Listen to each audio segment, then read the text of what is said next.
कठिन परिश्रम करि चालंतु। दिने तुमे निजे आश्चर्य होइजिब कि तुमे जीवन रे कौन कौन सब हासिल करिछ एवं सेमाने मध्य आश्चर्य हेबे जे केबे तुमको साधारण बोली भाबुथिले। मिछ कहुथिबा लोक सबु बेले आड़ू साड़ू गपी थाए, किंतु सत कहुथिबा लोक नीरवतार सह उत्तर देई थाए। सूर्य एका ही सबु बेले चमकी थांती। निजको सूर्य परि गढ़िबाको हेले तुमको मध्य एका ही लड़िबाको हेबो। काहा उपरे निर्भर न रही निज संघर्ष पाई निजको ही परिश्रम करिबाको पड़िबो। जितिबाटा सेतेबेले जरूरी होई जाए जेतेबेले केही निज लोक हरेबाको निरंतर चेष्टा करिथाए। मुह देखि काहार परिचय कहिहेबो, किंतु काहार उद्देश्य नुहे। दुनिया रे समान राशि थिबा मनुष्यंकर अभाव नाही, किंतु समान घटना समान राशि थिबा लोकंक सह होई न थाए। सेथिपई कर्म को ध्यान दियंतु, राशि फल को नुहे। शुभचिंतक सी नुहे जे सबु बेले साक्षात करुथिबो कि सबुदिन तुमर भल मंद पचारुथिबो। शुभचिंतक तो सी होइथाए जे सबु बेले तुमर मंगल कामना करुथाए। जीवन रे सबु किछि ठीक होई न थाए, किछि भूल भी होइथाए एवं ताको सुधारिबार सुजोग भी मिले। एबे तुम उपरे निर्भर करिथाए तुमे भूल करी सुजोग को हरई देबो ना भूल को संशोधन करी जीवन रे आगो को बढ़िबो। सत सुनिबा समस्तंकर पसंद होइथाए, किंतु केही सत कहबाको पसंद करंती नहीं। अतीत झड़ी जाइथिबा फूल परी जहा पुणी थरे गछ को फेरी पारिबो नाही।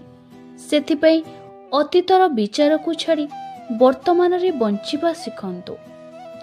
सेही झियर प्रेम केबे मिछ होई न थाए, जे एही कथा पुओटी को कहि थाए तुम पाखरे टंका थाओ कि न थाओ, मु सबु परिस्थिति रे तुम सहित रहिबी। केते भी चेष्टा कर रोकिबाकू, तथापि सेमिति चली थाए।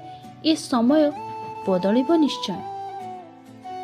सत एक एपरी ऑपरेशन जहा जंत्रणा दिए किंतु आरोग्य भी करे। मिछ तत्क्षणात आराम दिए किंतु सबुदिन पई साइड इफेक्ट देई थाए। ईश्वर काहाको दंड दियंती नहीं, ताहा तो कर्मर फल होई थाए, जहा कर्म पई भोगिबाकू पड़ी थाए। सबु कथा को जदि हृदय को नेब तेबे जीवन रो दुख केबे सरिबो नाही। जे जेमिति ता सह भी सेमिति हेबा सिख। अतीत को भाबी केबे मन दुख कर नाही, वर्तमान को नहीं केबे गर्व कर नाही, भविष्यत को नहीं केबे चिंता कर नाही। केवल कर्म करि चलंतु, काहेकि ना ईश्वर जहा करंती प्राणीर मंगल पाए। किछि लोक नीरव रही बहुत किछि कहि जांती, किछि लोक बहुत किछि कुहंती, तथापि कहिबा कथा कहि पारंती नाही।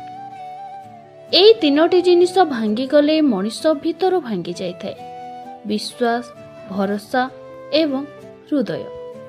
किछि लोक केवल मुह देखि अनेक किछि बुझी जांती, आउ किछि लोक सबु देखि सबु सुनी तथापि भी किछि बुझी पारंती नाही।